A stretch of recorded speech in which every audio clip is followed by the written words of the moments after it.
am out on a well-known location to us, we use quite frequently. It's just come up to 7 o'clock. I've got a bit of night vision with me as well, so it assists me in finding the stags to get set up. There's a big guy calling just over the back there. Hopefully he'll call while I'm on video. So I'm just making my way down the track, down across the field. Bit of light wind, wind's in my favour. There he goes, calling in the back in the forest there, beautiful. Hopefully I'll get in a position before the light comes up, get set up and have a great morning, get some good shots I hope. It's a beautiful place here.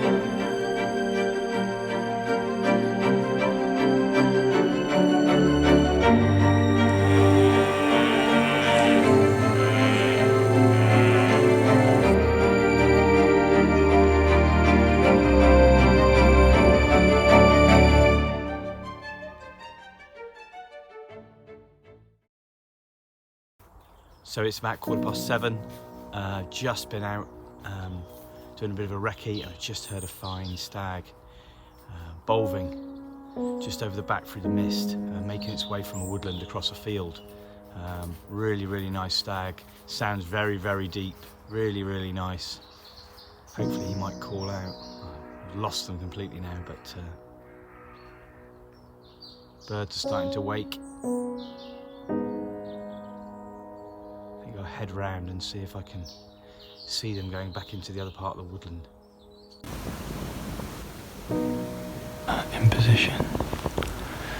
No deer as yet. I can hear a bit of a rustling in the bushes and the trees over there, but nothing at the minute. Saw a young stag and a hind just as I came down through the field on a night vision. I'm just tucked up in this very wet gully along a field edge. As you can see there, there's a wallow over there, stag wallow, just about there, which they frequent throughout the day and at night. And well, let's just hope something turns up. We'll stay here for a few hours. The big guy stopped calling up the back there, so he's gone quiet. So let's hope we'll get something relatively soon, I hope.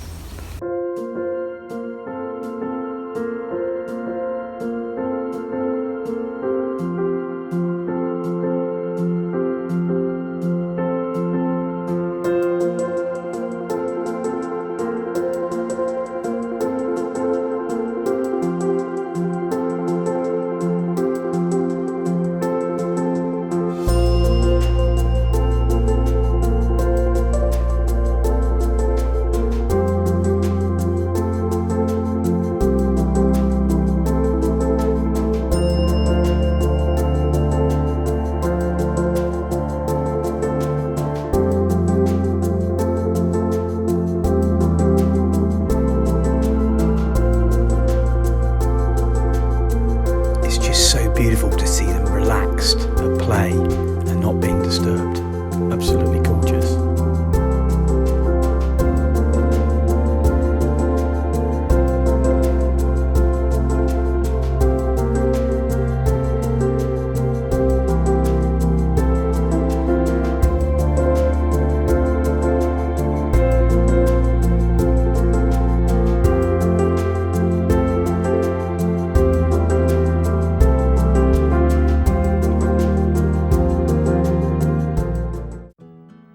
The sun's now fully up. Well, this is currently my view this morning, looking across the valley there.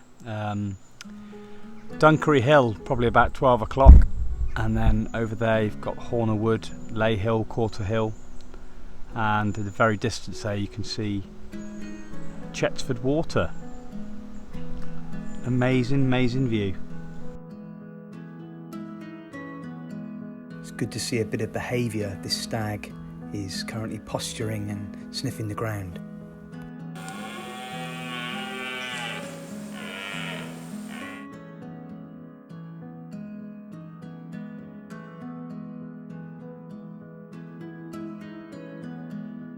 I just want to talk to you a little bit about some of the camera settings I use for the majority of my wildlife photography. Obviously each situation dictates different settings, but majority of the time I shoot in manual, where I adjust the shutter and the aperture, and I have it usually set on auto ISO. So I adjust both of those settings according to what I'm doing.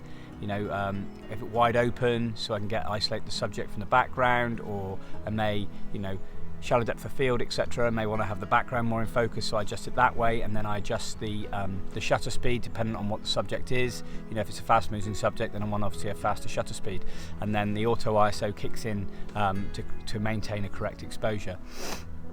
I also shoot in aperture priority mode sometimes, where I just adjust the aperture and then the shutter is taken care of, and an auto ISO again, and equally there you can use you know, shutter priority as well, where you select the shutter speed you desire, so something say thousandths of a second to freeze motion, and then obviously it sets the aperture accordingly as well, and then you can have that in auto ISO or select the ISO yourself depending on what you're doing.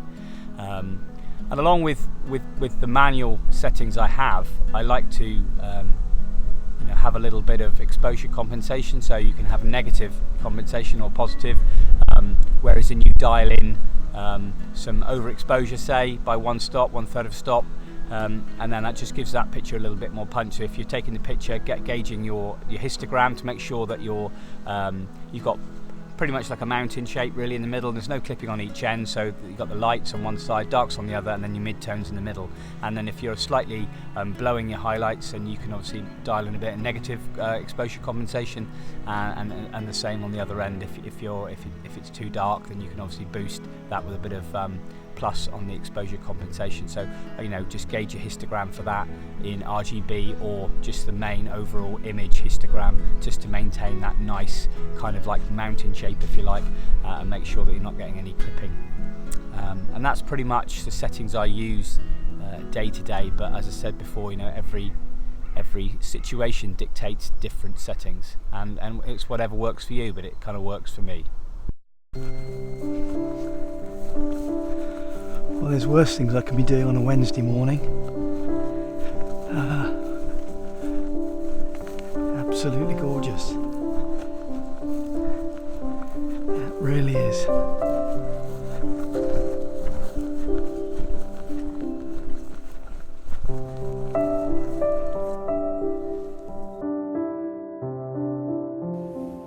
Well, that was such an awesome morning. Now I'm going to head off to a nice, quite dense woodland I know, to check out another big stag that's been calling in the area. This is such a wonderful drive down through the country lanes, absolutely beautiful.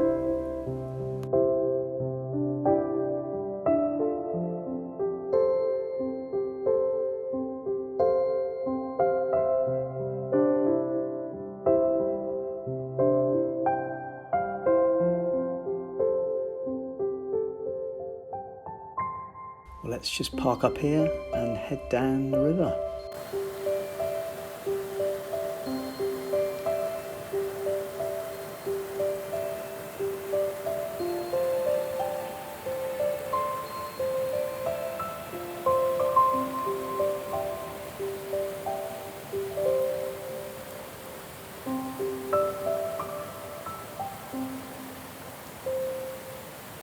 So I've tracked this stag through the forest, and I'm so close, I'm shaking. He's absolutely magnificent.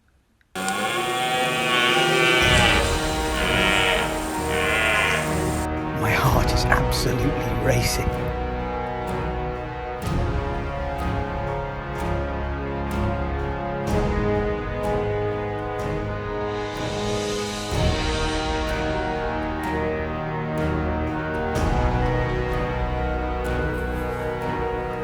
This has been one crazy stalk.